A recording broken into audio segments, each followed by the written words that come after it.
Tighten Up, the podcast, is brought to you by Hyperice, the leading provider of innovative technology for recovery, mobility, and improved performance. They help the Titans. They can help you too. Learn more online at hyperice.com. Detroit, it's time to tighten up. Welcome to Tighten Up, the podcast, presented by The Shield NIL. Brought to you by Hyperice and Last Shot Energy. A state of the Titans, the latest in Detroit Mercy athletics, and a chance to hear from Titans all over the world. Here's your host, Dan Hasty. Mark Montgomery, he is with us. So what I'm curious is, and even going back to the Cleary game, I know it was Cleary. I know it's a team that a lot of people feel pretty confident about, but then again, hey, there's some teams that bring in teams that they call nobody you, and then they go out and lose to those teams. But that's neither here nor there.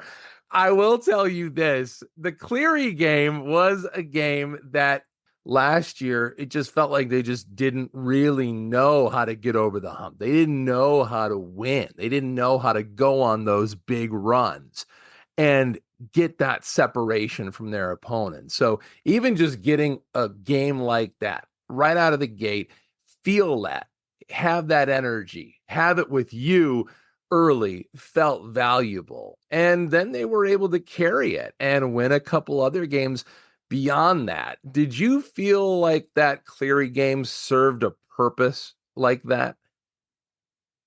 Well, the purpose of we had two exhibition games. We won one, lost one. I'm like, hey, if you follow college basketball right now, a couple of teams lost to NAIA teams or Cleary type teams. So it definitely served a purpose that that game didn't get out of hand to the second half.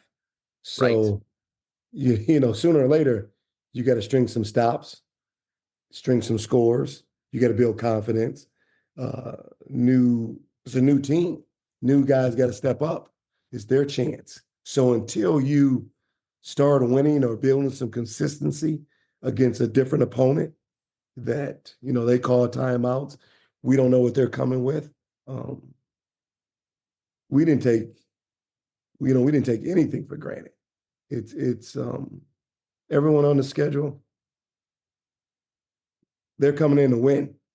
So we're trying to build our confidence, our defense, our offense.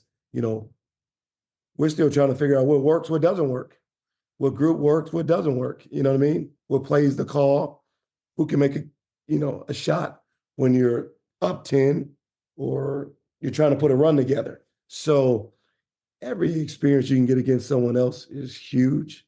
And, we're still building that today. If I draw up something after a timeout, can we execute that? Every game, especially game, shows if you can do that. Can you follow the scout where we were just playing man-to-man, now we're playing a zone? So it's like I said, press breakers.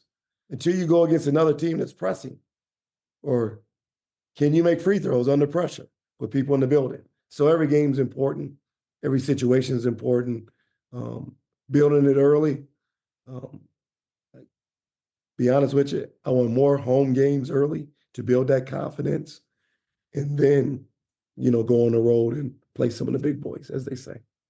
I can promise you this, that Cleary game, nobody was throwing that in the win column. There was way too much PTSD after last season. We had Orlando Lovejoy join us early in one of our first episodes, and we were talking to him about playing with some of these freshmen. And, there have been a couple of guys. I think about Nate Johnson, for example. He won Horizon League Freshman of the Week, like right out of the gate. And I said to him, it feels like, some of these freshmen, and there are many, many more, these freshmen don't play like freshmen. And he immediately said, oh, no, they play like freshmen. So you tell me about these freshmen, because you said you're trying to draw up plays and it's on some of these guys to execute. You got a ton of freshmen out there right now. What's the conversion rate? Well, first of all, just the pace of the game, them getting used to practicing hard and then having a game and then practicing hard again and then having weights, going to class. But you know, in their minds, they think they're going hard because that's the hardest they ever been pushed. And when you're a freshman, you were the best at your high school. But the problem is you're not in your high school anymore and you're not the best in college. And then going over scouting reports and the details on how to guard, where you have to be, how to communicate. See, they're still freshmen because if you're in transition defense and you're running back and you said, well, I'm guarding Dan. Well, in transition, I would not be a hard player to guard, just to make that clear. it's transition. We don't care about the mismatch. We want to get the ball stopped. But just the communication, the physicality, you're going against older players. They're hearing it from me. Like most teams aren't playing freshmen. So don't be entitled. And you have to follow the game plan. You have to do things over and over and over again. But I think they're coming. Like I say about TJ. And I'm pulling tape to show him other guys that shoot the ball. I mean, they shoot the ball. Doesn't matter where they're at when you're a shooter. And you can't worry about a make or miss. Or if it's with Grant, the unbelievable offensive player, but you have to lock in on defense. And all of a sudden, if it's a ball screen, you have to be able to tag the physicality. You got to cut you. You have to, make physical contact and then go get the ball. It's no one-hand rebounds in this league. Or if it's Miles Mitchell, that you're athletic up the yin-yang, but you're only 220 and you're playing against 240 and they're more experienced. So, I mean, they're coming, and Lovejoy is right. Oh, no, they're still freshmen because of the mistakes they make or the things they forget that I got to constantly remind them. When I stop after saying everything and just say some things, then I know that they're almost sophomores, but they're not quite there yet.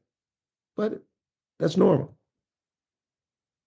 DJ Nadeau was one of the later ads for you, and it feels like he's playing one of the more important roles for you. I know that you've lost 3 members of your lineup, but even before you lost some of those guys, Nadeau was getting opportunities even then. And now, given where the dust has been settling, feels like he's one of, if not your primary scorer off your bench, which says a lot when you're talking about a freshman. Give me an idea of what he's shown you to put himself in that position.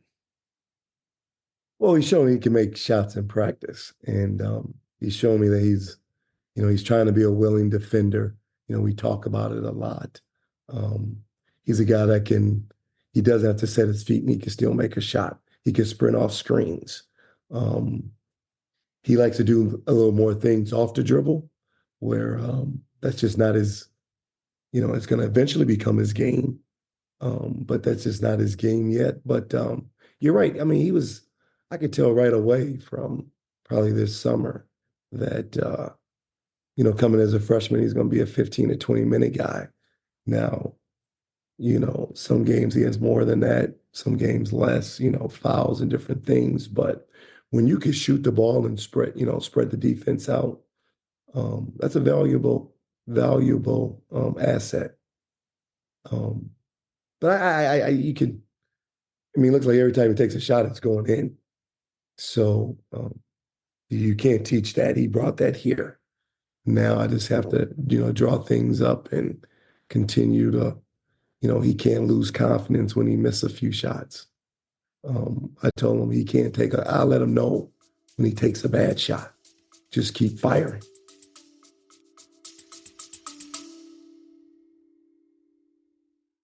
Tighten Up is brought to you by Last Shot Premium Hydration, the official hydration drink of Tighten Up, the podcast. Their revolutionary formula is jam-packed with vitamin B12 and 0 grams of sugar. It helps the Titans hydrate, replenish, and recover. Try it at Callahan Hall during a Titans game or learn more at lastshotofficial.com.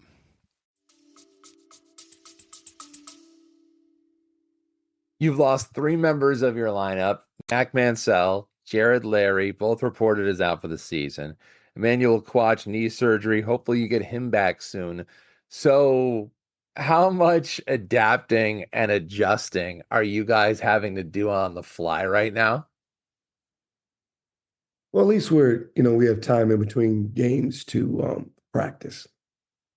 When you lose both those players, like Mansell, that was first half Ball State. And we lost Larry first half Eastern Michigan. Now in practice, we're going 1s on 2s. But then all of a sudden, we've adjusted and put Grant at the 2, but he was playing the backup 1, combinate the 2. So, we just need more practice time. And then, I had Nate Johnson and playing a little 3, but also was playing 4. So it's a lot when they're trying to play 2 different positions. It's harder than you think. And then Nadu, he was always he was always at the 2. But then we started playing him some at the 3 and then some at the 4. And, we're all over the place. When Emmanuel went out, this is true, Dan. Early in the season, I was thinking about redshirting Miles Mitchell. And he was the odd man out because we still had Alex. I thought Calabay, his size, he was just stronger. We had Steve-O, you have E-Man, you have Legend, Jeter. So it's only so many minutes. And but he just kept working harder and harder in practice. He's like, Coach, hey, I'm gonna bet on myself. I can help this team. And sure enough, he started the last 3 games. Moving forward, we'll see. But he went from not playing to, I think he had 27 minutes in the Northern Kentucky game. So, thank God that we have competitive practices and we do a lot of things live, and then we do a lot of drill work too. So, it's I don't know who came up with the saying "next man up," but I feel like we're the Detroit Lions with 14 defensive players out. But the problem is we only started with 13 on our team, and now we're out on the 10. So that our GAs have to practice. Got a couple of managers stepping in. So I have to change practices or the length of practices, because when you don't have, the depth that we had to start the year, you have to adjust some things. So we're adjusting. And I'm glad I'm not just a first-year head coach. I've been through this before. But 3 starters, that's the first time for that. Miles Mitchell, obviously he didn't talk his way into the starting lineup. He had to earn his way into the starting lineup. So how did he do it? Well, I think the Wright State game and I think the Fort Wayne game is just a spark. Blocking shots, rebounding, running the floor. So sometimes that's all you need to do. It wasn't him shooting jump shots. Sometimes you just need a defensive stopper. Guy can come over, be active. If you look at the Eastern Michigan game, he probably made the biggest block shot of the year when he came across court and he pinned Nelson's thing on the backboard. So he's an energy guy. Can't go wrong with an energy guy. But then what happens is you want him to do even more, but still maintain that you're a rebounder, defender, rim runner. We could throw it up to him, his athleticism. But, he started off at the 4, now he's starting at the 5. So him learning both positions has been an adjustment, but I just like his energy, his attitude. He's always in the gym early. He stays late. He works his butt off in the weight room. So his upside is huge. Um, but I think all the bigs early, that's why they were playing about 15 to 20 minutes. It was not much separation. Then Legend Jeter separated himself. But then you look at Stephen Okor in this Wisconsin game, I thought his first half, just rebounding, defending, being strong was huge. And then I think he had 6 points off the bench against Northern Kentucky. I think Calabay is still coming. So um, I like where our bigs are heading. So valuable when guys just simply know their roles. And you mentioned Legend Jeter. How fun was it for you to watch the games that Orlando and Legend had in Ypsilanti against their old team at Eastern Michigan? But that was fun. I mean, that was when you tell a guy to bring their A game, and I can already tell they had some pep in their step the practices before. And you know that they're ready to go when they're first on the bus, first out the locker room. So it's fun seeing them at their best against a school that they already been to. But just sharing those moments with both those guys. I want more of those moments against other uh, Horizon teams. It's funny because they're at Eastern last year and they scrimmaged Fort Wayne, or they played Fort Wayne, one or the other. I can't remember. And I think Fort Wayne gave it to them pretty good. So they knew how good they were coming in. So I think that kind of helped in that opening game. But seeing Legend make shots down the stretch, and Lovejoy getting to the basket, and both double figure guys, that was fun to see. You happy to be done with non-conference? So happy, so relieved, just to travel alone. And I just want to play against mid-major teams that I know that their rosters are like our roster. And it doesn't take as long to get to those games, it being in the Horizon. But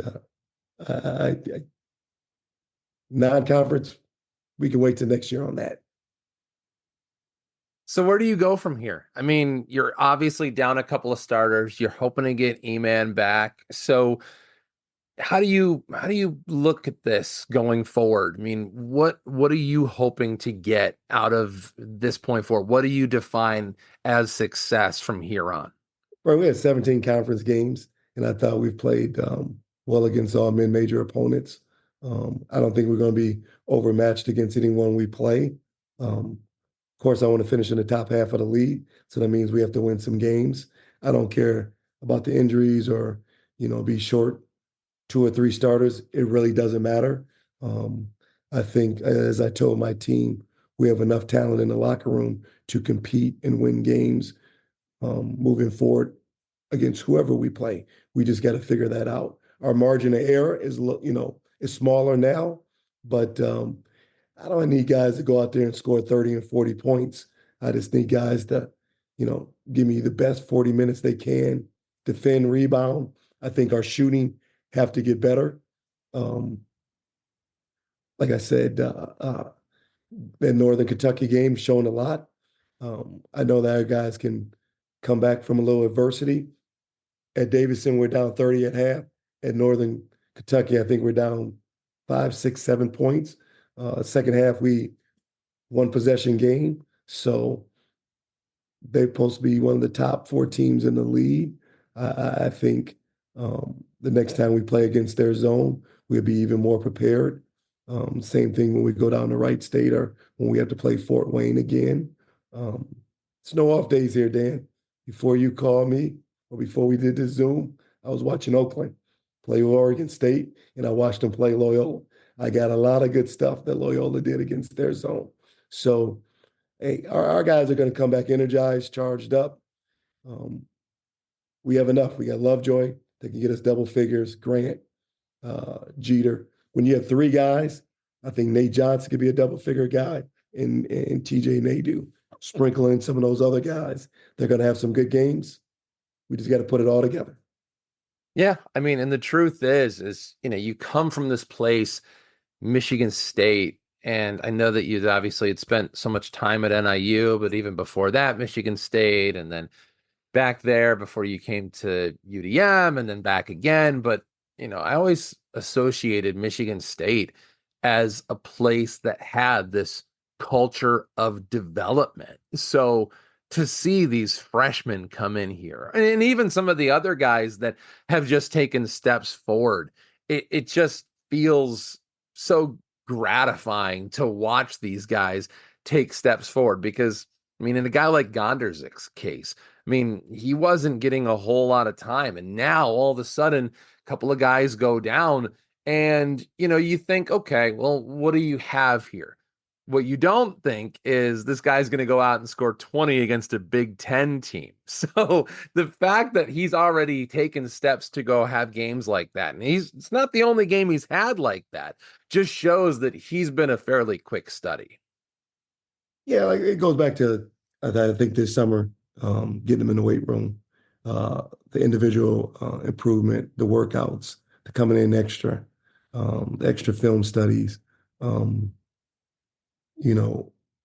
staying the course, because when you're not playing a lot early, and you're telling them you got to keep getting better, keep working hard, and now it shows it's paying off for him.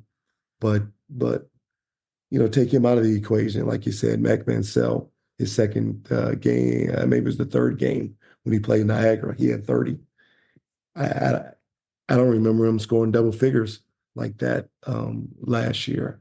Emmanuel down the stretch, big shots he made against Fort Wayne, that reverse dunk slam, him being healthy, him stretching the floor. So, Jared Larry playing at Aquinas in Lincoln Memorial, a Division II team, where he was in double figures 3 or 4 times. And just watching the guys, not just their offensive games, their defensive games, their defensive side of the ball has gotten better. When we had all those guys, I think we were like plus 7 or 8 on the boards. So now we got to revamp what we have now to get back to that, and now bring, Chase in the fold, Peter in the fold, and whoever else is on that bench that you still need production off the bench. Your bench helps you win games. But I think through our practices, those other guys are going to have to step up too. But I think Lovejoy and Jeter, they have to bring it every single game. And we needed that other score at Wisconsin or just say at Northern Kentucky too. Wisconsin, hey, very good team. Not going to take anything away from them. We could have had 6 guys in double figures and came up short because, they were, unbelievable. They're a top 25 team. I get it. So. I get it. Let me get you out of here. What did we ask for? What did you ask for Christmas? I told the team, I don't need any gifts. I just want wins. I want wins in the new year and guys to stay healthy. But I do want to wish the Titan Nation, happy holidays, Merry Christmas, enjoy time with your family. Come see the Titans in the new year. It's going to be fun. Well, we got what we wanted because we got you on the Christmas episode. Mark Montgomery, thank you very much for spending some time. This has been so much fun.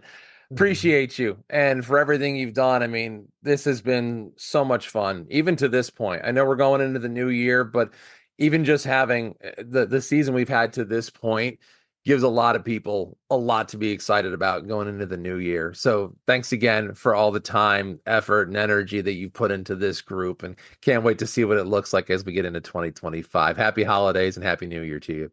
All right, Dan. Thanks, man. God bless. That is Mark Montgomery here on Tighten Up the Podcast. We have another great show for you coming up in just a little bit. Thank you all for listening to our two-part conversation with Mark Montgomery. And don't forget to follow me on X at @DanHasty, on Instagram at DanHasty. And I will talk to you Titans of Industry next time. Thank you for listening to another episode of Tighten Up, the podcast. Join our community at The Shield on theshieldnil.org and follow us on X and Instagram at theshieldnil.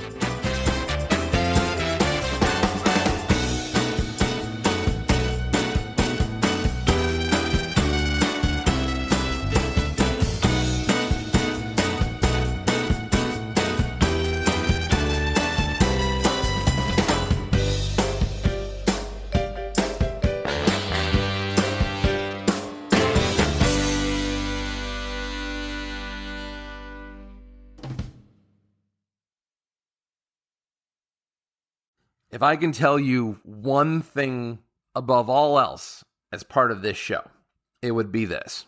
If you're unfamiliar, if you haven't done it before, join the community at The Shield online.